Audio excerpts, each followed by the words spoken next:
Hey friends, welcome back to my channel. My name is Victoria and today I'm going to be talking about 5-star predictions. The first part of this video is going to be the wrap up, I guess, of my 2022 5-star predictions. I did a video at the beginning, literally first video I did in January of my 2022 5-star predictions. There were 10 books on that list. I will go over what they were for you, but there were 10 books on that list and I have read 9 of them. I am not able to read the 10th. I do not have access to it and I refuse to pay for it. I'm really sorry, but I'm on a budget here and I don't want to pay for it. So I will try and read it, get it somehow from a different library or something, but I'm not going to be able to do it in December, so I figured we're going to do 9 and that's just the way it works out. And I'm going to do a wrap-up review of the 9 books that I read, let you know how I did, if books were 5 stars or not, and then I'm going to give you my 10 books that are my 5-star predictions for 2023. Okay, so to start, we have my 5-star predictions from 2022 and how I did. So the first book that was my 5-star prediction for 2022 was Real by Kennedy Ryan, which I did read and I did give 5 stars. Absolutely love this book. So good. I always put a Kennedy Ryan book on my 5-star predictions for the year. It helps me make sure that I'm reading Kennedy Ryan because, like you guys know, her books are hard for me. I love all of them, but they are hard to get into or to push myself to start reading because they are very emotional and I'm afraid of my own emotions. The second one that I have is the one that I unfortunately was not able to read, and that is The Bride by Julie Garwood. It used to be at my library. For some reason, they do not have the audiobook at my library anymore. It's not on Hoopla, it's not on anything, and I don't want to use an Audible credit on it. I don't have any Audible credits, so I would have to buy an Audible credit or buy the audiobook outright, and it's ridiculously expensive, and I just do not want to do that and can't afford to do that. So I'm sorry. I won't be able to read this one. I really thought it was at my library. I'm pretty sure it was at my library when I wrote these predictions down, but I will try and get it from a subscription service or something in 2023 and try and read it in 2023, but I didn't get a chance to read this one. The third one that I had was House of Sky and Breath by Sarah J. Maas. I did read this and I did give it 5 stars. Didn't love it as much as book 1 in the series, Crescent City book 1, which is my favorite Sarah J. Maas book, but I did still love it and give it 5 stars. Book 4 was Brutal Prince by Sophie Lark. I did read this and I did give it 5 stars. Mafia romance, really good. The 5th book on my list was In Bed with the Devil by Lorraine Heath. I did read this, but I did not give it 5 stars. I gave it 4.5 stars. It was very close to being 5 stars. I did love it, but it was not 5 stars. But I think I did pretty well considering that I still loved it. I just didn't give it 5 stars. Then book number 6 is the one that things go off the rails a little bit. This one was My Life in Shambles by Karina Halley. I did read this. I did not give it 5 stars. I did not love this book. I really thought I was going to love this book, but it was not one that was for me. I am pretty sure I gave it 3 stars. I really did not love this. I just didn't love I didn't love the relationship. I didn't love the way that his MS was used as a plot device. I didn't love just the representation in general. I didn't love the way that they talked about his MS, and I think it had to do with the fact that I read it right after I read Real, or just around the time after I read Real, and Real had such amazing chronic illness representation. Real made me cry with the way that they talked about the chronic illness and the way that canon loved her and spoke about her as somebody who had a chronic illness. And then I went and read this one and it didn't give me the same. I felt icky after it a little bit. It just didn't give me that love that it was in it. And I also just wasn't a huge fan of, outside of the chronic illness, just of their relationship in general. I didn't really believe it as much. So unfortunately I did give that 3 stars. It was just not for me. Then the 7th book that I have on my list is Priest by Sierra Simone. I did read this. I did not give it 5 stars though. I think I just recently read this last week, I think, or a couple of days ago, and I haven't fully settled on a rating. It's not 5 stars, but I'm thinking maybe 4 stars. I did enjoy it, but my big problem with this one was the ending. I thought that the ending and the conflict at the end was stupid. But I loved the way that the book was written. I loved that it was written in the hero's perspective. I thought that that was very cool to be in the hero's head instead of the heroine's. That was a nice change. I really loved the way that the hero spoke about religion, and as somebody who is not religious at all, I have never been to church. I have not been grown up religious at all. I really appreciated the way that he talked about spirituality in general, and I thought that it was very beautiful and enjoyable read, and I thought that the romance was really nice. I just didn't love the ending. Then the 8th book on my list was The Hunter and His Mates by Kiki Clark. This is was the next book in the Kincaid Pack series, and I read this, but I didn't give it 5 stars. I believe I gave this 4 stars. I loved the first 3 books in this series, but the most recent ones that have come out are just like not as good. But I did give this 4 stars. I just thought that the romance in this one was not as prominent as it needed to be for a book that was MMM. Then the next one that I had, number 9, was Witches Get Stitches by Juliet Cross. This was book 3. This was book 3 in the Stay a Spell series, and I read this but did not give it 5 stars. This is the only book in the series, I think, that I didn't give 5 stars.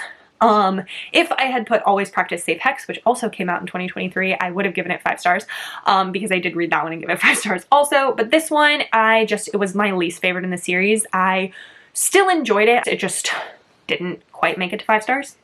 And then the last book that I had, number 10, was The Bride Goes Rogue by Joanna Shupe, and this one I did read and I did give it 5 stars. I loved it. This is probably my favorite historical romance series that's still ongoing. I haven't been a huge fan of new release historicals except for this series by Joanna Shupe, so thank you, Joanna Shupe, for continuing to write really amazing historical romances. So that is it for the wrap up of 2022. I went through those very quickly, but I don't want this video to get overly long. I know a lot of people split these into 2 videos, but I just really didn't want to. So then, as for 2023 predictions, that's what we're going to go in right now. Also, I am going to lift The Bride from 2022 and just place it as an extra in 2023. So I'm going to try and read The Bride in 2023. But other than that one, I have 10 5-star predictions for 2023 that I'm going to put in my reading journal and try and read throughout the entire year. So the first one that I have is Flawless by Elsie Silver. This is a romance that so many of my friends have read and loved. It is a huge release in 2022. It went crazy popular, and so many people who I very much trust their recommendations have absolutely loved it, and I have yet to read it because they haven't had an audiobook, but the audiobook comes out in 2023 in the beginning of the year, and I am very positive that I'm going to love it. So that is my first 5-star prediction. I honestly don't really know what it's about. I know that it takes place on a ranch, but that's it. That's all I got. Then the second one that I have is A Love Letter to Whiskey by Candy Steiner. This is a book that is incredibly emotional. It is incredibly loved by a lot of people on YouTube and on Instagram and just in the book community in general. I have seen people, this is Candy Steiner's most popular book. It is long. I have the anniversary edition with the hero's point of view on audio, so that is the one that I will be listening to in 2023.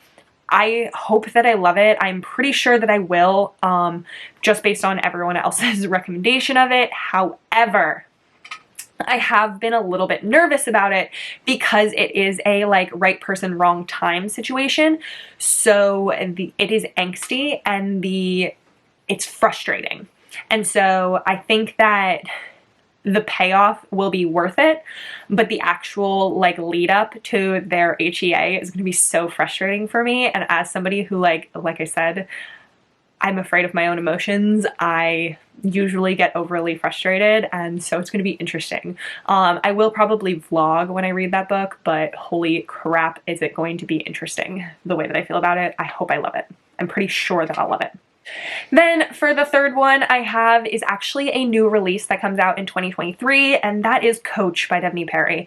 This is a single dad, small town football romance, which are just like all things that I love. It's also Devney Perry, who I absolutely love, so I am 100% sure that I'm going to love this book. It comes out in 2023. It comes out in April, and so I am so excited, and I am 100% sure that I'm gonna love it. Then for my yearly Kennedy Ryan that I have on my list, I went with Hookshot. This is the third book in the Hoops series. This is the, I've read Longshot, and I actually DNF'd Blockshot. But I have had many friends tell me that Hookshot is their favorite in the series, and that it's a really, really amazing, emotional, wonderful Kennedy Ryan romance, and I'm really excited. I've read the rest of the Hoop series, and I think that it'll be great to like finish that series. And I have a special edition cover of it on my shelves with the heroine on the cover that I adore, and I have it face out on my shelf, and I'm like, I really should read that book in order to like display it more proudly on my shelf. But I think I'll love it. It's a basketball romance. I'm sure it's emotional. I'm sure it's going to be amazing. It's Kennedy Ryan. Then the next one that I have is The Bully by Sophie Lark. This is the third book in the Kingmakers series by Sophie Lark. I read and loved the Brutal Birthright series in 2022. 2023 is going to be the year for Kingmakers. I didn't get to it this year. I meant to, but I didn't. So this one is the third book. It is a mafia boarding school, and it is the redemption story of the anti-hero or actual villain. I don't know if he's considered an anti-hero or an actual villain, but he ends up being the hero in book 3, but he's the villain in book 1, and he is the Draco Malfoy character. Sophie Lark wrote him to be Draco Malfoy and get his redemption arc that he never got in the Harry Potter series, and I grew up loving the Harry Potter series and loving Draco Malfoy and wanting him to get a redemption arc, so I'm really, really excited about this. This is like the one that everyone talks about that they love, so I'm excited. Then the next one that I have is When Gracie Met the Grump by Mariana Zapata. This is a new Mariana Zapata that came out in 2022. She did like a automatic drop where she was like, surprise, I wrote a book, here you go. And everyone like freaked out for a second. And I have an amazing copy of it that Brie gifted me for my birthday. It's over there. I was too lazy to gather all these books before I started filming this video, but I am very, very excited to have a copy and to read it next year. I am waiting for the audiobook, but as soon as that audiobook comes out, which I'm hoping will be next year, or I'm assuming will be next year, I will read it, and I am very positive that I'll give it 5 stars. I really love Mariana Zapata. She's one of my favorite authors, and her books are always just like so good.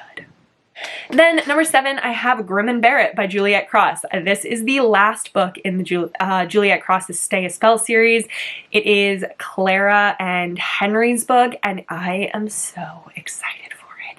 After the events of Always Practice Safe Hex, I'm incredibly excited to read Grim and Barrett. You get a little more of a glimpse into what Grimm's do and into actually Henry's background a little bit in that one. And Juliet Cross has said that Clara and Henry's book needs to be the last one in the series, so I'm like really intrigued to see what it is. I am so sad that the series is going to be ending though. I hope that she continues to write books within the universe of Stay a Spell, because I love it, and it's going to be amazing, and I'm 100% sure I'm going to give it 5 stars. Then the next one that I have is a contribution from Caitlin from the Love Librarian, and that is Mile High by Liz Tomford. This one Caitlin has been raving about, and I am so excited. It just like sounds like something that I'm really, really gonna love. And it is a romance between a heroine who works as a flight attendant for a professional hockey team and a member of the hockey team itself. And that sounds so good. You know I love a hockey romance, and the way that Caitlin's been raving about it, I'm so excited. I really, really hope that it gets an audiobook. But it's not overly long, so it won't be the end of the world if it doesn't get an audiobook. But I'm super, super excited about it, and I think I'm gonna love it. Then number 9 is one that I actually really, really tried to get to in 2022, but I had the same issue as The Bride, and that is The Perks of Loving a Wallflower by Erica Ridley. This is a historical romance. It's a sapphic historical romance that I have had so many of my friends read and love, and my library doesn't have it, and I would need to use an Audible credit, and I don't have any Audible credits.